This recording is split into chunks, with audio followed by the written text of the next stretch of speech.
Thanks, Greg. Actually, it's social entrepreneurs working all over the world whom we support. I think, unlike Nancy, I found Copenhagen pretty dispiriting. I think it was evident to almost everybody that what was going on in the Bella Center was disheartening. There was very little expectation that a binding agreement would be reached. 192 countries who, as a friend of mine said, can't agree on their child care policies, while there was very little hope that they would come to an agreement, much less a binding agreement on climate change, emissions targets, and energy transformation. That said, I think my experience in Copenhagen was, like Nancy's, quite positive. Innovation always happens in the margin, and Copenhagen was no exception.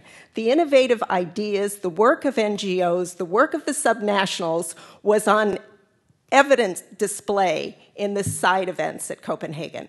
For those of you who were there, the side events were organized by all the folks who weren't part of the Conference of Parties. They're the people who were actually doing things.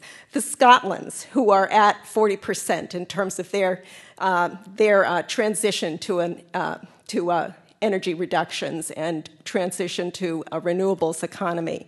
RED, which wasn't on the agenda for Kyoto, was there in spades in Copenhagen. And for those of you who saw the Prime Minister of Norway talk about the billion-dollar investment in the Amazon Fund, there was real reason to cheer, because that fund is on its way to proving that avoided deforestation can actually get us a third of the way we need to be by 2020 in terms of our global emissions targets. So there was evidence of good work being done, subnational levels, NGOs, and wonderfully innovative solutions like the RED framework. And that gives me heart. Thank you.